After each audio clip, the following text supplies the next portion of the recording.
It's Natasha from Big Rock Organics and welcome to week 9 of the CSA. I will take you for a bit of a tour, show you what we have. Every week is different in the garden and we are looking forward to lots of great things ahead. So let's take you for a bit of a tour. Alright, our zucchini might also be featuring some summer squash or patty pans. We've got a few new plantings kind of starting, so you might get a few different things in the summer squash family. You can use them all similarly, but you might be getting a few different things in the zucchini summer squash family. We have a second planting of kohlrabi back in town, so really looking forward to these guys again. They're nice and tender and a great slaw, a great raw thing to enjoy. Kohlrabi can be used for so many different things, so just a little reminder, they do store really well too, so if you get one you can stick it in the fridge. You might want to cut the leaves off. The leaves are also edible, but you might want to just stick that into a bag in the fridge. It will last for at least a month or so. Cut the bottom part off, skin it, and eat it raw. That's my favorite thing to do, at least, or throw it into a stir fry or roast some veggies up with that. Alright, we do have a little different pepper this week, the Shishito peppers. So they are not a hot pepper, they are a mild pepper. They came into popularity here in the States, I feel like fairly recently, in the last decade or so, and they are a very thin-skinned, thin-walled pepper. They're great for grilling, and what I suggest, and we'll put a recipe in there, is you just a little olive oil, put them on your stove.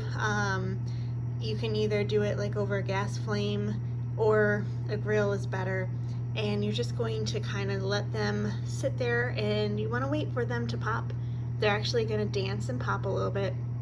The skin is going to blister just a little bit, and then you take them off and you sprinkle them with a little flaky salt. If you want, you can make like a little miso dip. That is really delicious to go with it. And the seed pod is going to be right up in here, but the rest of the pepper is clear. And so you just munch on it. You just grab it by the top here, and you just eat the whole dang thing except for that little seed pod at the top. And they're so delicious. It is definitely kind of a cult following, the Shishito pepper. So if you haven't tried them yet, enjoy. Sometimes you'll get one that ripens to a red, and most of the time they're not spicy, though occasionally you'll get a spicy one, but they are mild for the most part. So we moving on, have a lot of bell peppers. They're starting to ripen. You might be getting some with some color on them. These guys are supposed to ripen to a yellow, I think. These ripen to this red color, so hopefully we can get some ripening going on, and they are so wonderful.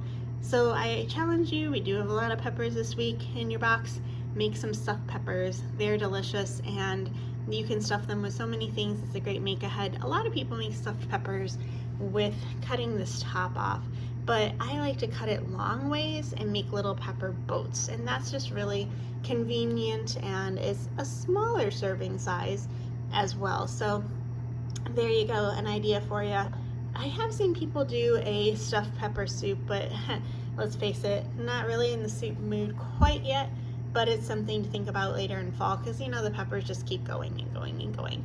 You can also freeze peppers, and we do this every year and enjoy chopped frozen peppers long into the winter. And definitely just try that out. If you've got extras, chop them up, throw them in a freezer bag, and you can use them anytime. Alright, speaking of anytime, always love me a scallion. We had just a few onion sets left. I put them in the ground, and we have just a little bit of scallions to come and grace our table. It's kind of funny because we had so many scallions in the spring every week. They got really big. Now it's kind of a weird little treat. So enjoy those fresh scallions. They're delicious, and they'll only be here for 1 week. So Swiss chard, the thing that just keeps giving and giving and giving. So Swiss chard is always fun. We're gonna put some recipes for fresh salads with Swiss chard. You can also cook it. I just love the color of it. It amazes me every time I use it and pick it, how beautiful it is. So there we go, some Swiss chard. We try not to overwhelm you with too much chard, but it seems like the garden just always keeps giving us chard, and we always keep finding fun new things to do with it. Alright, speaking of fun new things, tomatoes. We are still just picking the cherries. Our big ones have not really started to ripen yet, but I hope you're enjoying these beautiful colors and textures, and they're just so delicious. So I don't think I need to give you any recipes for tomatoes. I think everybody knows some fun things to do with those as we're starting out the season, but we are waiting on our big tomatoes to ripen. You know, I've just given up kind of, you know, with this time clock. Tomatoes just march to their own drum. They'll ripen when they ripen, and when they do, we cannot put a stopper on it. That freight train will be rolling, and there will be a lot of tomatoes. So when it comes, it will come in a big way. But for now, we're just starting, you know, to see these cherry tomatoes and a few large ones start to ripen. All right, I hope you enjoyed the giant onion last week. These are that same variety, though not every onion can be a giant onion. Let's face it, not all of us are superstars, but we can all be fabulous. So there is the yellow sweet onion, and we actually sat down and did an onion test the other day. I made caramelized onions. Honestly, just caramelized onions with a box of pierogies, and it was delicious. But these guys are just so good and sweet. We also have the red long of tropea back, and I think they're just such a fun looking onion. I didn't get them in on my taste test, but I have to try those out and compare them to all the others. We did a raw onion flight. That sounds really exciting. But yeah, it was fun getting to taste the different flavors of each type of onion. Red cabbage, I think these are just the most glorious, shiny little gems, and always reminds me a quote from Edna Ferber's book, So Big, and it features truck farmers in the Chicagoland area in the early 1900s, and she comes out to the area, is getting transported to one of the farms where she's going to live and teach in the community. And she's not a farm girl. She's never seen vegetables being grown, and she looks over a field of red and green cabbages being grown, and she says, the cabbages, they're like gems, they're so beautiful. And the farmer just laughed and said, oh, they're just cabbages. But no, they really truly are beautiful. So gorgeous red cabbage. Pickled red cabbage, anybody? I love pickled red cabbage. So there's an idea for you, but really you could just make about anything with red cabbage. My mother-in-law swears by its anti-heartburn qualities, so there's something to look into as well.